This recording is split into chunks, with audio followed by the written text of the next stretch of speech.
오늘은 우리 계속해서 시대의 소망, 오늘은 제 8장의 내용이 되겠습니다. 6월절에 참여하심이라는 주제로 함께 예수님의 행보에 대해서 우리 같이 살펴보도록 하겠습니다. 일단 먼저 성경 이 성경절은 좀 깁니다.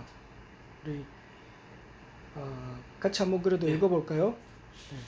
그 부모가 시작. 그 부모가 해마다 유월절을 당하면 예루살렘으로 가다니 예수께서 12살 될 때 저희가 이 절기의 전례를 쫓아 올라갔다가 그 날들을 마치고 돌아갈 때 아이 예수는 예루살렘에 머무셨더라. 그 부모는 이를 알지 못하고 동행 중에 있는 줄로 생각하고 하룻길을 간 후 친족과 아는 자 중에서 찾되 만나지 못하며 찾으면서 예루살렘에 돌아갔더니 사흘 후에 성전에서 만난즉 그가 선생들 중에 앉으사 저에게 듣기도 하시며 묻기도 하시니 듣는 자가 다 그 지혜의 대답을 기이 여기더라. 그 부모가 보고 놀라며 그 모친은 가로되 아이야 어찌하여 우리에게 이렇게 하였느냐. 보라 내 아버지와 내가 근심하여 너를 찾았노라. 예수께서 가라사대 어찌하여 나를 찾으셨나이까. 내가 내 아버지 집에 있어야 될 줄을 알지 못하셨나이까 하시니 양친이 그 하신 말씀을 깨닫지 못하더라. 예수께서 한 가지로 내려가사 나사렛에 이르러 순종하여 받드시더라. 그 모친은 이 모든 일을 마음에 두니라. 예수께서 그 지혜와 그 키가 자라가며 하나님과 사람에게 더 사랑스러워 가시더라. 아멘. 네, 이스라엘에는 한 법이 있습니다. 이스라엘의 구약 시대로부터 이제 하나님께서 모세를 통하여 주신 법 가운데 하나가 뭐냐면 이스라엘의 모든 성인 남자, 성인이라는 개념이 사실 이게 성인식이라는 걸 하는데 그 성인이 개념이 몇 살 때냐면 12살 때였어요. 만 12살일 때 이제 정식으로 남자로 인정을 받는 그런 이식을 합니다. 그래서 모든 성인 남자들은 이제 1년에 3번씩 하나님 앞에 나오라고 하나님께서 이제 법으로 그 말씀하신 그 하나님 법이 있습니다. 근데 그 중에 하나가 이제 유월절입니다. 그래서 그 법에 의지해가지고 성경에도 기록하다시피 예수께서 12살 될 때 저희가 이 절기의 전례를 그 전까지는 안 가도 돼요. 12살 되기 전까지는 안 가도 되지만 12살 되면 이제 올라가야 되는 거예요. 예루살렘으로. 그래서 예수님께서는 그 법도를 따라서 예루살렘에 올라가서 첫 번째 유월절 절기를 지키게 되는 이야기가 오늘 이 내용이 되겠습니다. 그래서 오늘 이러한 영적인 교훈들을 이 말씀 속에서 우리 함께 상고를 해보도록 하겠습니다. 그래서 첫 번째 유월절이 그러면 어떤 절기냐는 것이죠. 사실 모든 것을 우리가 성경의 모든 내용은 그 주인공이 누굽니까? 예수 그리스도입니다. 유월절에도 누가 있습니까? 유월절을 통해서 우리는 누구를 바라봐야 될까요? 예수 그리스도를 바라봐야 되는 거예요. 유월절의 기원을 따지면 이것은 사실 출애굽 당시에 있었던 사건에 대한 기록입니다. 처음에 사실 유월절을 6월달에 있는 절기냐 이렇게 생각할 수 있지만 그 뜻이 아닙니다. 한자를 보게 되면 유는 뭐예요? 넘는다는 거예요. 월도 넘는다는 거예요. 뭘 넘을까요? 심판의 천사가 애굽의 모든 장자들을 칠 때 이스라엘 백성들이 어떻게 했나요? 집 문설주에 어린 양을 잡아가지고 그 피를 발랐습니다. 근데 그 피가 있는 집은 그 심판의 천사가 넘어갔다고 해가지고 유월절이에요. 그래서 애굽의 모든 장자는 다 죽었습니다. 사람뿐만 아니고 모든 짐승의 첫 태생까지도 다 죽었습니다. 그렇지만 이스라엘 백성들이 집에는 그러니까 그 하나님의 말씀을 순종해서 어린 양을 잡아서 피를 바른 그 집은 넘어갔습니다. 여기서 우리가 짚고 넘어가야 될 것은 이스라엘 백성 중에 혹 양을 안 잡은 사람이 있을까요, 없을까요? 어떻게 생각하세요? 있었을까요, 없었을까요? 있을 수도 있었겠죠. 있었습니다. 그리고 애굽 사람 중에도 양을 잡아 문설주에 바른 사람이 있었을까요, 없었을까요? 있을 수 있죠. 있었어요. 그런 분들이 나옵니다. 부조 선지자에 보면 나옵니다. 그래요. 따라서 나온 무리가 있다고 그랬죠. 맞아요. 출애굽할 때 같이 따라 나온 사람이 있습니다. 이스라엘 백성들 따라서. 잡던 분 있어요. 예. 그 사람도 후에 광야에서 문제가 됐지만 그때는 그 구원에 동참해서 같이 나온 사람들이 있었다는 거예요. 말씀을 따라 순종하는 사람은 구원을 받습니다. 유월절은 구원을 표상하는 거예요. 거기에서 죽임을 당한 그 어린 양은 누구예요? 예수 그리스도지 않습니까? 예수님을 통해서 결국 구원이 된 거죠. 그래서 유월절은 여기 뭐예요? 히브리 나라의 건국과 더불어 시작되었는데 그들이 애굽에서 종노릇하면서 마지막 밤 구원을 받을 아무런 징조도 보이지 않을 때 하나님께서 그들에게 임박한 해방을 위하여 준비하도록 명령하셨다. 그 말씀을 따라서 준비된 절기가 곧 유월절이라는 거예요. 깊은 의미가 있다는 거예요. 그래서 하나님께서 이것은 너희들이 대대로 지켜야 될 절기라고 말씀을 하셨다는 거예요. 그래서 그 절기 이 말씀을 따라서 이제 절기를 지킨 거죠. 그 유월절 다음에 오는 절기가 이게 무교절이에요. 유월절과 무교절은 같이 한데 묶여진 거예요, 사실. 무교절은 일주일입니다, 사실. 이스라엘 절기 중. 유월절 다음 왜 무교절이 또 나왔냐면 이스라엘 백성들이 출애굽을 하는데 급하게 나왔지 않습니까? 보통 빵을 하게 되면 어떻게 해야 돼요? 네, 쉼을 해가지고 이제 빵을 만들어야 되는데 이스라엘 백성들이 갑자기 그냥 정말 아무 준비 없이 출애굽을 하니까 뭐가 음식 준비할 것도 없잖아요. 빵을 만들고 뭐 이렇게 쉼 해가지고 한 그게 아니라 그냥 이제 쉼 없이 그냥 빵을 구운 거예요. 그래서 그걸 챙겨가지고 먹고 나왔는데 이것도 사실 의미가 있죠.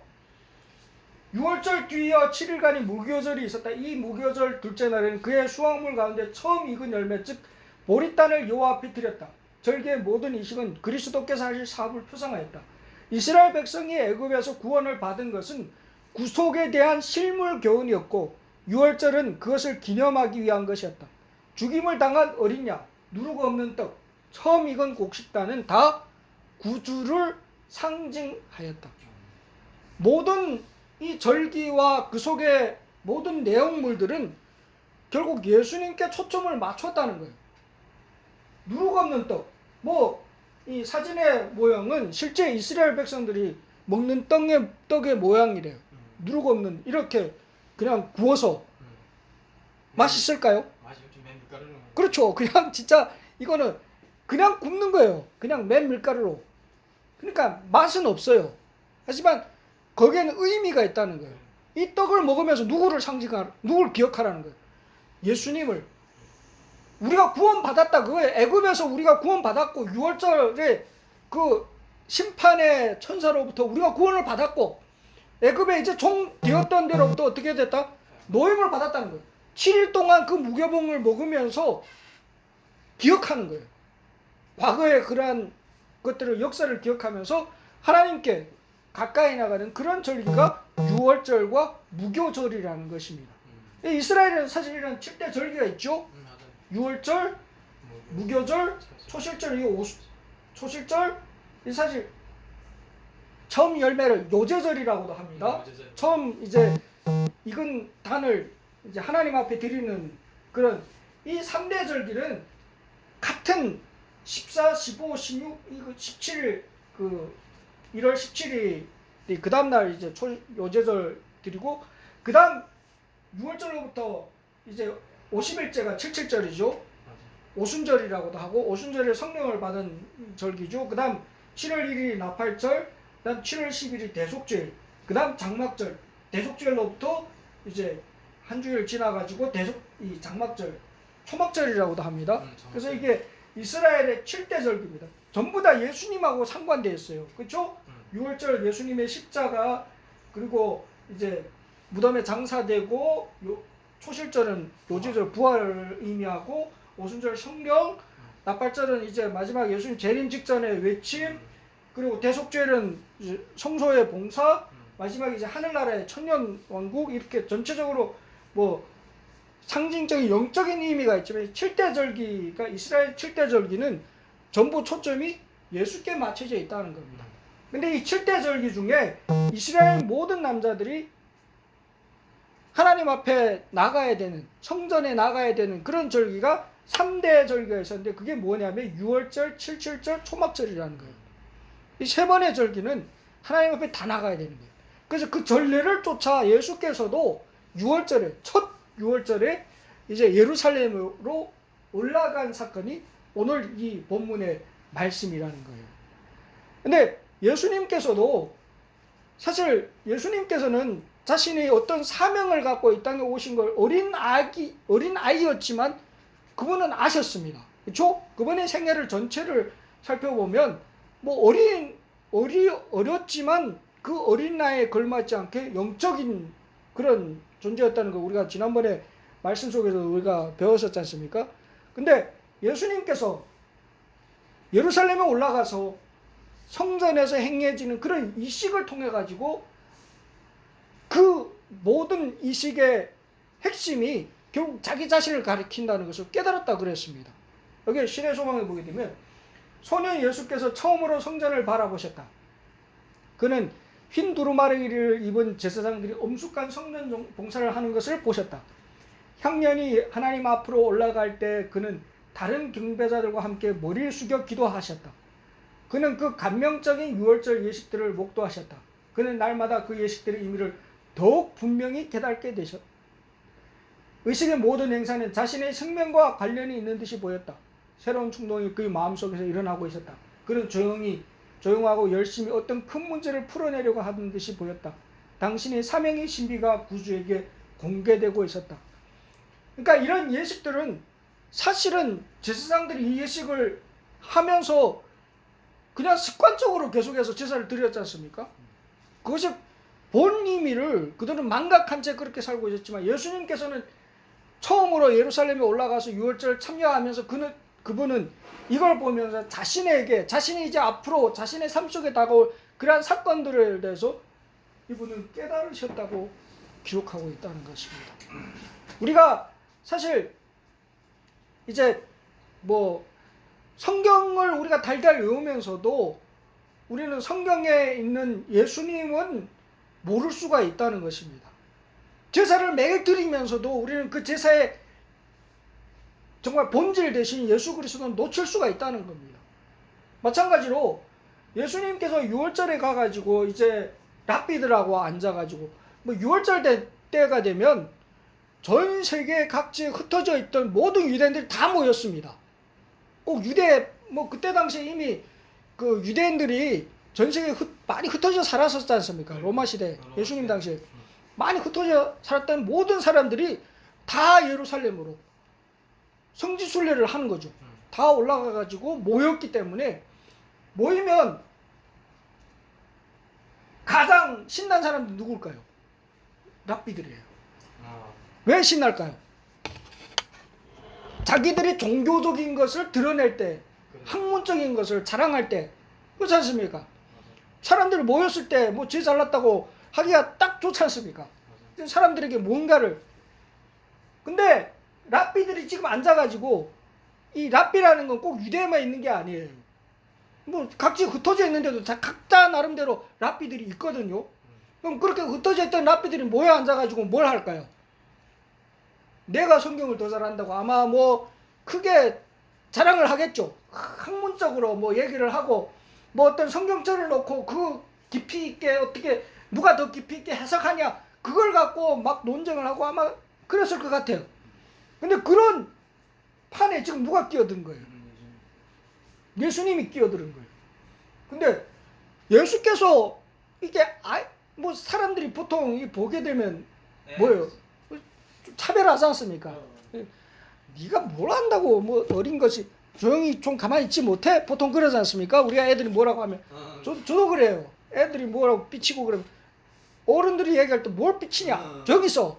그렇게 하고 저희 애들한테도 좀 그렇게 호통을 치는 경우가 있는데 근데 이 랍비들이 지금 앉아 성경을 얘기하고 있는데 예수께서 이야기를 하시는 거예요. 그러니까 뭐예요? 그들은 메시아에 대한 그들의 기대가 예언에 의해 지지받고 있지 못하다는 것을 깨달을 수밖에 없었다. 그러나 그들은 그들의 욕망을 부추겨준 종전의 이론을 버리지 않았다. 그들은 그들이 가르친다고 하는 성경을 오해했다고 인정하지 않았다. 왜 그럴까요? 아니, 네가 뭘 안다고? 분명히 잘못된 걸 알면서도 인정하지 못합니다. 그게 사람의 마음이에요. 왜 그럴까요? 자존심 때문에 그래요. 알량한 자존심 때문에. 고생하는 게 쉽지 않아요. 그렇죠. 아니, 분명히 잘못됐어요. 알아요. 아는데도 불구하고 왜? 누가 얘기했기 때문에. 나보다 더 잘난 사람이 얘기하면 들어요. 근데 뭐예요? 너 진짜 12살짜리 애가 내가 여지껏 배운 학문이 얼만데, 내가 여지껏 먹은 소금이 이것보다 훨씬 더 많은데 네가 뭐가 돼가지고 여기 와가지고 이런 소리 하고 있냐, 그거예요. 그러니까 뭐라고 하는 거예요? 아니, 이 사람은 배우지 아니하였거늘 어떻게 그를 아느냐? 뭐 어디 가서 누구 밑에서 어느 정통 랍비 밑에서 배운 사람이 아닌데도 불구하고 자기들보다도 선생보다도 더 많은 걸 이야기하고 있기 때문에 이런 질문을 던지는 거예요. 빛이 흑암 중에 비치고 있었으나 어둠이 깨닫지 못하였더라. 지금 사실 하나님께서 어린 예수님을 통해 가지고 빛을 지금 보여주신 거예요, 랍비들한테. 근데 결국 뭐예요? 자존심 때문에 받아들이려고 안 하는 거예요. 아예 차단을 해버리는 거예요. 그게 인간의 마음이라는 거예요. 오늘날 우리도 마찬가지예요. 하나님께서 가끔 어린아이를 통하여 우리에게 기회를 주실 수 있습니다. 그럴 수 있어요. 하지만 우리의 자존심 때문에 그 기회를 거역하는 랍비들 같은 그런 잘못된 선택을 정말 결코 하지 말게 되시기 간절히 바랍니다. 랍비들은 뭐예요? 랍비들은 예수께서 그들의 학교에서 교육을 받지 않았다는 것을 알고 있었다. 그러나 예수 예언에 대한 이해는 그들을 훨씬 능가했다. 그들은 이 생각이 깊은 갈릴리 어린이의 장래가 매우 많음을 알았다. 욕심이 나는 거예요. 보니까 똑똑한 거예요. 자기가 가르쳐가지고 이 아이를 훌륭한 자기 밑에 있는, 그렇죠, 랍비로 키우면 소문이 더 날 거지 않습니까? 인간이라는 건 항상 그래요. 먼저 생각하면 어떤 것을 볼 때 자기의 욕심을 갖고 그 사건을 대하기가 쉽다는 거예요. 그게 뭐예요? 그들은 예수를 학생으로 삼아서 장차 이스라엘 나라의 교사로 만들기를 원하였다. 참, 예수님께서 만약에 어느 한 유명한 랍비의 문화생으로 들어갔다면 어떻게 됐을까요? 그럼 틀에 갇힌 정말 제한된 그렇죠. 그 가르침밖에 못 받죠. 그렇죠. 다행입니다. 정말 천만다행이죠. 근데 랍비들은 예수님을 보고 예수님이 말씀하신 그 말씀의 깨달음을 보고도 결국 생각의 한계는 이 정도에밖에 머무르지 못했다는 거예요. 그게 인간의 한계입니다. 오늘도 우리도 마찬가지인 거예요. 우리도 하나님의 말씀이 우리에게 다가올 때 우리가 갖고 있는 안목으로 그 말씀을 대하고 결국 내가 받아들일 만큼만 받아들이고 내 욕심을 더 씌워가지고 그 말씀을 곡해하는 경우가 많다는 것입니다. 그리고 6월절 사건에서 또 인물이 나오죠. 요셉과 마리아입니다. 사실 6월절은 사실 명절이 축제예요, 축제. 모든 가족, 온 이스라엘이 다 축제입니다. 그 지방에 있는 사람들이 예루살렘에 올라가면서 뭐예요? 아주 즐거운 마음으로 오랜만에 진짜 친척들, 친구들 다 만나가지고 즐겁지 않습니까? 그러니까 서로 얘기하다 보니까 정신이 없는 거예요. 그러니까 결국 뭐예요? 예수님을 잊어버린 거예요. 6월절 다 지나고 나가지고 이제 집으로 돌아가는 길인데 돌아가는데 친척들, 친구들 만나서 즐기다 보니까 아들이 없어진 것도 몰랐어요. 하룻길을 가고 난 다음에 돌이켜 보니까 뭐예요? 이 아들이 없는 거예요. 그러니까 뭐예요? 요셉과 마리아 큰 혼란과 걱정에 빠져 있었다. 당연하죠. 애가 없어지면 그만큼 혼란스러운 일이 어디 있을까요? 그렇죠? 저희도 어린 아이가 이루어지면 완전 난리도 아니지 않습니까? 정신이 없죠. 그죠? 그러니까 이 요셉과 마리아도 지금 즐거웠는데 축제 이제 금방 끝나고 지금 돌아가고 한창 그 기쁜 마음에 들떠 있는데 아들이 없어진 거예요. 혼란과 걱정에 빠진 거예요. 왜? 그들은 가는 도중에 친구나 친지와 함께 여행하는 기쁨에 관심이 몰두되어 밤이 되기까지 예수가 없는 것 알지 못하는 거예요. 여러분, 우리의 정신이, 우리의 시선이 예수님께로부터 한순간이라도 떨어지는 순간 세속적인 다른 어떠한 것에 우리의 관심이 떨어지게 되면 진짜 큰 혼란과 걱정에 빠지기가 쉽다는 것입니다. 전 몇 년 그렇게 살았어요. 그러니까 여기 보면 뭐예요? 밤이 되기까지 예수 없는 것도 몰랐습니다. 가끔 우리가 착각에 빠지고 살 때가 있다는 겁니다. 그렇지만 뭐예요? 별로 걱정하지 않았대요. 처음에는. 익숙하게 되면, 그 삶이 익숙하게 되면 우리 걱정하지 않고 삽니다. 정말 이렇게 살아도 되는 줄 알고 산다는 거예요. 근데 그건 결코 정말 바른 선택의 삶이 아니라는 거예요. 언제든 와서 그를 도와주리라고 기대하였다는 거예요. 언젠가는 하나님께 내가 어려우면 도와주겠지 하는 그런 기대를 갖고 그냥 막연한 기대를 하고 우리가 신앙생활을 하기가 쉽다는 겁니다. 여러분, 그런 일 결코 일어나지 않습니다.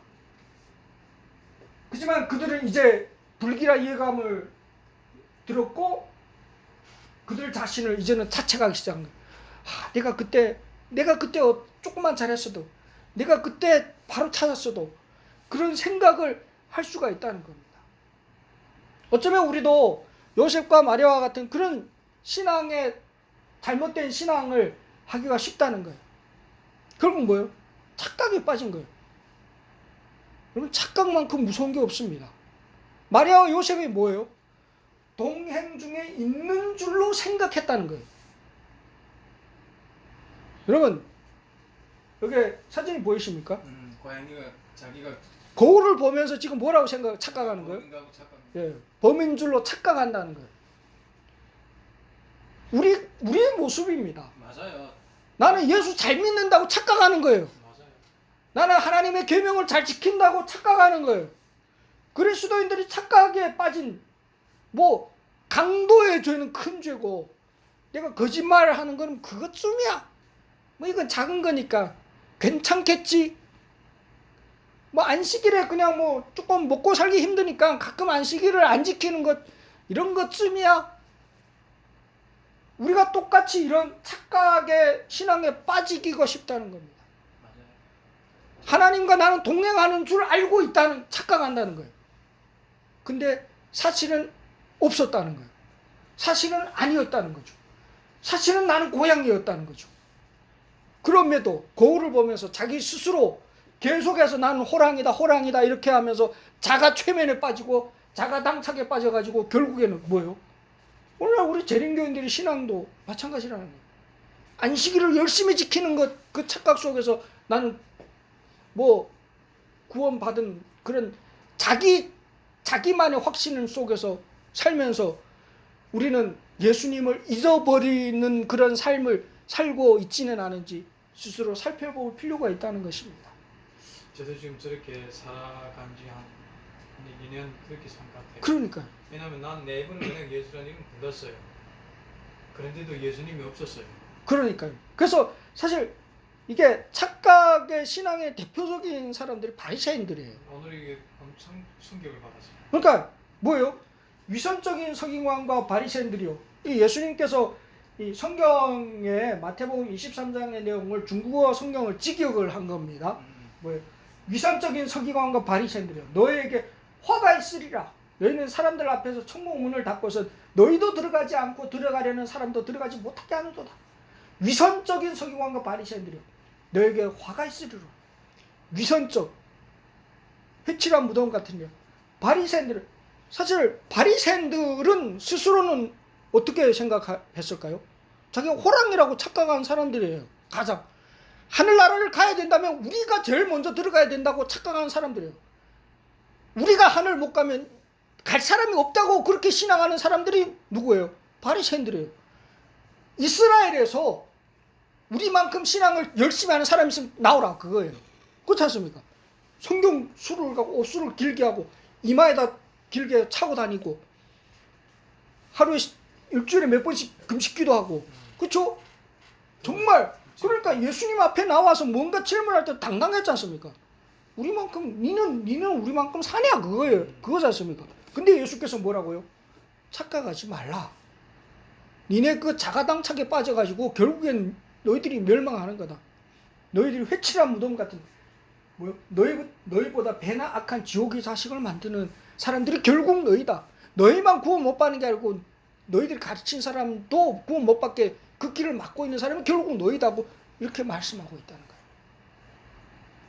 신앙의 착각에서 우리는 깨어야 된다는 것입니다. 동행에 있는 줄 생각하고 하루길을 간다. 사실 뭐 착각의 시간이 짧으면 짧을수록 좋겠죠. 그럼. 근데 길면 길수록 회복하는 데 엄청난 시간이 걸립니다. 하루 동안 사실 예수님을 잃어버리고 자기는 열심히 지금 예수님과 함께 동행하고 있다고 착각한 시간은 짧았습니다. 하루밖에 안 됐어요. 근데 그 돌아가는 길은 사흘이나 걸렸습니다. 그러면 우리가 신앙의 착각에 빠져가지고 예수님을 잃어버린다고 하면 그걸 다시 찾는 데는 3배의 시간이 걸립니다. 빨리 우리가 자신을 스스로를 깨달아야 된다는 거예요. 근데 뭐요? 사흘이나 지나가지고 이제 성전에 가서 만났다는 겁니다. 예수님을 만나기 위하여 어디가 찾아야 될까요? 예수님은 어디 계십니까? 하나님이 전에 계십니다. 예수님을 찾고자 다른 데 가서 시간 낭비하지 마세요. 예수님을 찾겠다고 뭐 나는 예수를 만나기 위하여 잠시 교회 안다, 그 말도 안 되는 소리예요. 잠시 어디 다른 곳에 가가지고 뭐 있으면서 예수님을 찾겠다고 하는 그런 말도 안 되는 얘기를 하면 안 된다는 것이. 참 이 말씀이 너무 참 좋더라고요. 잃어버린 예수 성전에 가보니 계셨더라. 우리의 삶 속에서 혹 예수 그리스도를 잃어버린 그런 삶을 내 스스로 살고 있지 않은지 돌이켜볼 필요가 있습니다. 그분을 찾기 원하십니까? 하나님이 전에 나오세요. 하나님 앞에 나오면 하나님이 전에 나오시면 예수님 거기 계십니다. 예수님 다른 곳에 가 계신 게 아닙니다. 예수님 항상 거기 계셨습니다. 내가 찾지 않아서 못 만났습니다.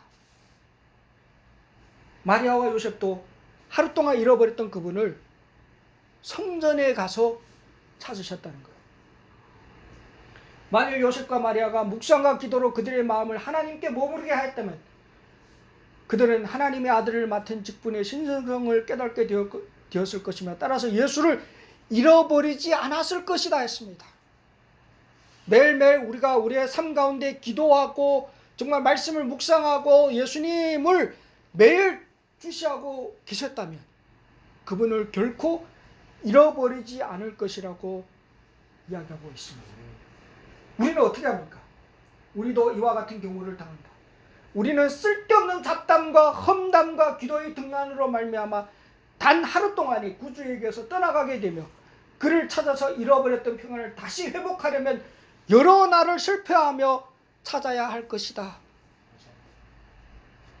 뭐 쓸데없는 말을 우리는 하긴 좋아합니다. 험담하고 그런 것 때문에 결국 우리는 예수님을 잃어버린다고 했습니다. 다시 찾기 위해서는 여러 날을 실패하며 찾아야 할 것이라고 말씀을 우리에게 경고를 하고 있는 것입니다. 우리도 다른 사람과 서로 사귀는 가운데 예수를 잊어버리거나 무관심하게 지나쳐버림으로 그가 우리와 함께 계시지 않게 하는 일이 없도록 조심해야 할 것이다. 우리가 너무 세상 일에 정신을 빼앗겨 우리의 영생의 소망의 중심이 되시는 예수를 전혀 생각하지 않는다면 우리는 예수와 하늘 천사들과 분리가 된다. 요즘 참 마귀는 바쁘게 만듭니다. 세상 일에 몰두하게 만듭니다. 이런 것을 통해 가지고 우리는 예수님과 또 하늘 천사들과 분리를 당하게 되는 것입니다. 이 거룩한 선사들은 구주의 임재하심을 원하지 않고 그의 부재를 허용하는 그런 곳에 머무를 수 없다. 이것이 곧 그리스도를 따르노라고 하는 자들 가운데 그토록 낙담이 빈번하게 존재하는 이유이다. 여러분, 예수님과 정말 동행한다면 낙담할 수 있을까요? 아니요, 그럴 수가 없습니다. 여러분, 사도 바울이 보세요. 감옥의 옥중에서도 마음에 평안하고 웃음이 있을 수 있는 이유가 뭘까요? 예수님이 계시기 때문에. 예수님이 함께하는 곳은 그런 어떤 다니엘이 사자굴의 사자들과 함께 평안하게 그 밤에 평안히 있을 수 있는 이유가 무엇일까요? 하나님이 천사가 옆에 계신 걸 보았기 때문에. 하나님이 함께 하시는데 낙담하고 하나님이 옆에 안 계셨다면 어떻게 했을까요? 원망하고 낙담하고. 그게 하나님이 우리들의 신앙의 삶 속에서 낙담하고 원망이 우리 입에서 빈번하게 나오는 이유는 이 증거입니다. 예수님이 함께 하지 않는다는 증거라는 겁니다. 하나님이 함께하는 사람의 입술에는 결코 원망과 낙담의 말이 나올 수가 없습니다. 그게 오늘날 우리에게 증거라는 겁니다. 이제 바른 신앙으로 우리의 신앙을 회복해야 되는 것입니다. 착각 속에서 착각의 늪에서 헤어져 나와야 됩니다. 그게 하나님께서 오늘날 우리에게 주시는 기별인 것입니다. 많은 사람들이 예배에 참석하여 하나님의 말씀으로 소생과 위안을 얻는다. 그러나 그들은 묵상과 경성과 기도를 등한히 함으로 말미암아 축복을 잃어버리고 축복을 받기 전보다 더 심한 결핍 속에 빠져있는 자신을 발견한다. 우리가 착각하는 또 하나의 가장 큰 착각이 뭐냐면 안식일에 예배에만 잘 참석하면 내가 하나님을 잘 믿는 줄로 착각한다는 거예요. 여러분, 매일의 경성과 매일의 묵상과 매일의 기도를 등한히 하는 사람이 예수님과 동행하는 삶을 정말 올바로 살 수 있을까요? 결코 있을 수 없는 일입니다. 마리아와 요셉이 예수님을 잃어버린 이유도 뭡니까? 세상적인 친구들과 만나서 즐기는 그 기쁨에 이걸 등한히 했다는 겁니다. 그 등한히 한 하루의 삶이 결국 예수님을 찾는데 사흘이라는 그런 오랜 시간을 소요했다는 겁니다. 우리의 삶 속에도 마찬가지입니다. 아무것도 염려하지 말고 다만 모든 일에 기도와 간구로 너희 구할 것을 감사함으로 하나님께 아뢰라. 하나님께 매일 정말 간절한 마음으로 경성하여 묵상하고 기도하는 삶을 살게 되시기를 간절히 부탁드립니다. 예수님께서는 계시할 곳에 계십니다. 마리아가 와가지고 예수님을 책망하지 않습니까? 어찌하여 여기 계십니까? 그때 예수께서 뭐라 합니까? 어찌하여 나를 찾으셨나이까? 내가 내 아버지 집에 있어야 될 줄을 알지 못하셨나이까요? 예수님은 항상 그곳에 계십니다. 가끔 우리가 착각하고 우리가 잊어버릴 따름이라는 것입니다. 마리아마저도 잊어버렸습니다. 예수님이 있는 그곳에 내가 가면 그곳에서 우리는 예수님을 만날 수 있게 될 것입니다. 예수께서는 이 세상에 오셔서 하셔야 일에 종사하고 계셨던 것이다. 그러나 요셉과 마리아가 그들의 할 일을 등한히 하였다. 하나님께서는 당신의 아들을 맡기심으로 그들에게 높은 명예를 베푸셨다. 거룩한 천사들은 예수의 생명을 보존하기 위해 요셉의 행로를 지시하였다. 그러나 그들은 잠시라도 잊어서는 안 될 예수를 온종일 잊고 있었다. 우리의 삶은 어떠하신가요? 하루 종일 예수님을 묵상하고 하루 종일 예수님 생각하고 계십니까? 그게 참. 우리는 아침에 일어나서 기도하고 말씀을 읽고 각자 나름대로 일을 하다 보면 어떻게 됩니까? 예수님을 망각하기가 쉽다는 것입니다. 사실 이 말씀의 그 참된 의미대로라면 어떻게 될까요? 잠시라도 예수님을 잊어서는 안 됩니다. 우리의 삶의 전체, 아까 집사님도 말씀하셨지만 믿음이란 무엇이냐? 바뀌는 거라. 완전히 100% 맡기는 것. 그게 맞는 거예요, 사실. 우리가 예수를 믿는다고 할 때, 고백할 때 내 삶 전체를 맡겨야 되는 거예요. 맡기는 사람이 뭘 걱정할까요? 하나님께 모든 걸 의지하고 맡기는데 뭘 걱정할 게 있습니까? 꼭 마치 아이들이 부모에게 온전히 100% 의지하지 않습니까? 그럼 아이들은 그렇죠. 그렇죠? 그래서 저희 아이들이 뭐 이제 저희가 이제 용돈을 이렇게 줍니다. 그럼 돈을 아예 뭐 그 별로 가치 없이 생각합니다. 부모를 믿기라 그러죠. 줘도 되고 안 줘도 되고 나는 상관없어요. 왜 그러냐 하니까 아빠가 다 사주는데. 돈이 있어도 그만, 없어도 그만. 자기는 상관없다는 거예요.